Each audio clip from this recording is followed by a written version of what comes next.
ওম নমো ভগবতে বাসুদেবায়। জয় মা লক্ষ্মী। বন্ধুরা, আজ 5ই আষাঢ় 20 জুন বৃহস্পতিবার। আষাঢ় মাসের এই প্রথম বৃহস্পতিবার দিন অনেকেই হয়তো বাড়িতে মা লক্ষ্মীর পূজা করছেন, তার উদ্দেশ্যে ব্রত রেখেছেন। আজকের দিনে যদি আপনি বাড়িতে মা লক্ষ্মীর পূজা করে থাকেন বা ব্রত রেখে থাকেন, তাহলে অবশ্যই আষাঢ় মাসের মা লক্ষ্মীর ব্রত কথাটি একবার হলেও শ্রবণ করা প্রয়োজন, নচেত ব্রত অসম্পূর্ণ থেকে যায়। যদি কোনো কারণে আজকের দিনে মা লক্ষ্মীর পূজা বা তার উদ্দেশ্যে ব্রত নাও রাখতে পারেন, কেবলমাত্র একটি ঘিয়ের প্রদীপ মা লক্ষ্মীর উদ্দেশ্যে প্রজ্বলন করে এই ব্রত কথাটি শ্রবণ করেন, তাতেও মা লক্ষ্মীর কৃপায় আপনার ও আপনার পরিবারের মঙ্গল হবে। আশা করি দর্শক বন্ধুরা, আষাঢ় মাসের মা লক্ষ্মীর এই ব্রত কথাটি শ্রবণ করে আপনাদের ভালো লাগবে। শুরু করছি। শ্রী শ্রী লক্ষ্মী দেবীর আষাঢ় মাসের মা লক্ষ্মীর ব্রত কথা। ওম বিশ্বরূপস্য ভার্যাস্যি পদ্মে পদ্মালয়ে শুভে সর্বতোপাহিমাং দেবী মহালক্ষ্মী নমস্তুতে। ওম শ্রী লক্ষ্মী দেব্যৈ নমঃ। ওম শ্রী লক্ষ্মী দেব্যৈ নমঃ। ওম শ্রী লক্ষ্মী দেব্যৈ নমঃ। জয় মা লক্ষ্মী। নমো নমো লক্ষ্মী দেবী, নমো নারায়ণী, করহে সেবকে দয়া সমুদ্র নন্দিনী। বিরাট নগরে থাকে বিনন্দ রাখাল, পত্রের কুঠিরে তার দুঃখে কাটে কাল। বিনন্দ বয়স যবে 8 সন হল, সেই কালে পিতা মাতা পরলোকে গেল। পরগৃহে রহে সে গোধন যে চড়ায়, এই মতে কিছুকাল তাহে চলে যায়। এইরূপ 12 বর্ষ গত যে গোহয়, দিবারাত্রি মনে মনে লক্ষ্মীরে স্মরায়। বিশেষ একদিন বিনন্দ জীবা হেরে, প্রলয়ের ঝড় বৃষ্টি মাথার ওপরে। কোথা গেল ধেনু বৎস দেখিতে না পায়, বিপদে পড়িয়া লক্ষ্মী মায়েরে ডাকয়। ভক্তের অধীনা মাতা লক্ষ্মী ঠাকুরানী, বিনন্দের কাছে তিনি আসেন আপনি। বদন চুম্বিয়া তারে কোলে তুলে নিল, ভয় নাই বলি তারে অভয় যে দিল।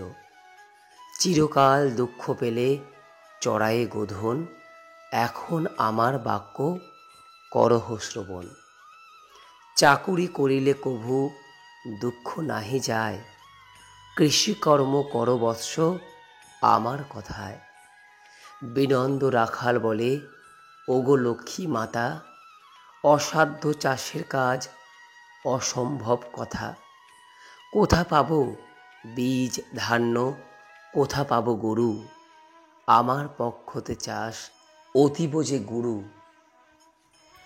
লক্ষ্মী মাতা বলে, বাছা মোর বাক্য ধরো, বীজ ধান্য আমি দেব ভয় নাহি করো। এ তো বলি বীজ ধান্য 2.5 হালা লয়ে, বিনন্দের হাতে দিল প্রফুল্লিত হয়ে। আষাঢ়ের গুরুবার আজি দিন ভালো, শ্মশান ভাগার আদি আছে যত খালো।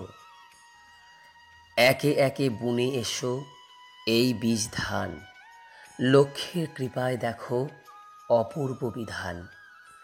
2.5 দিনের মধ্যে পেকে উঠে ধান, বিনন্দ কৃষাণ মাথে ধান্য তুলে দেয়। দিবারাত্র করি ধান্য গৃহেতে তোলয়। সে দেশের রাজা হয় অতি দুরাচার, বিনন্দে ডাকিয়া কহে ধান্য নিলে কার। যত ছিল বনভূমি ভাঙ্গিলে সকলি, কোন সাহসেরে বেটা ধান্য তুলে নিলি। যাও হে কোটাল তুমি ধান্য তুলে আনো, ধরিয়া বেটাকে আজি চারি বেত হানো।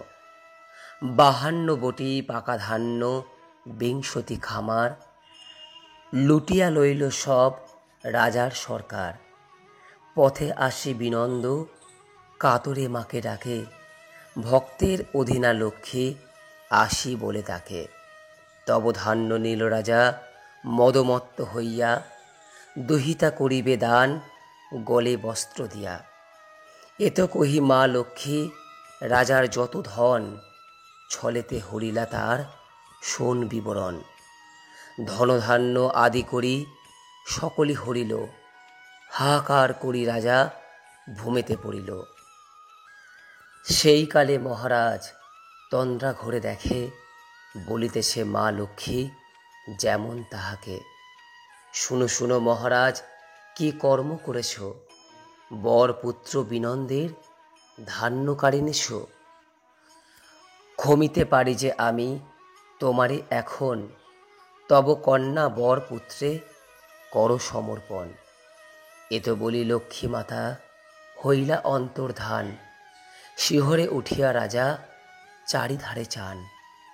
তখনই বিনন্দে আনি কন্যা দান কইল, কন্যাসহ অর্ধরাজ্য যৌতুক দানিল।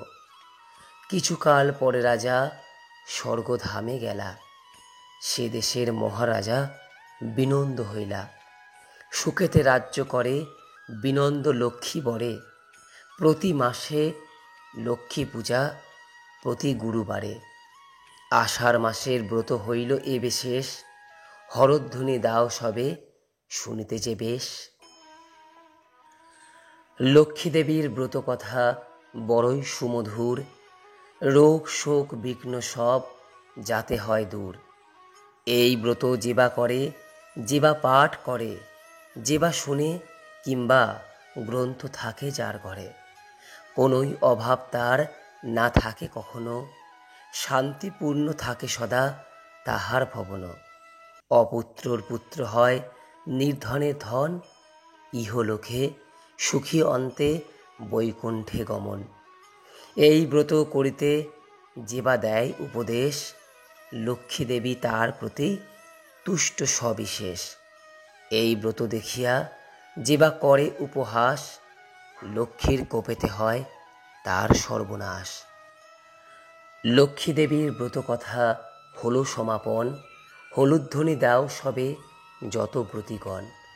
প্রণমিয়া লক্ষ্মী পদে জুড়ি দুই কর, পদে পদে ভক্তি থাকে মাগো এই বর। স্মৃতিতে সিন্দুর দিও যত এওগণ, হাসি মুখে যাও সবে আপন ভবন। আশা করি দর্শক বন্ধুরা আষাঢ় মাসের মা লক্ষ্মীর এই ব্রত কথাটি শ্রবণ করে আপনাদের ভালো লেগেছে। ভালো লাগলে অনুগ্রহ করে লাইক করবেন, পারলে শেয়ার করবেন।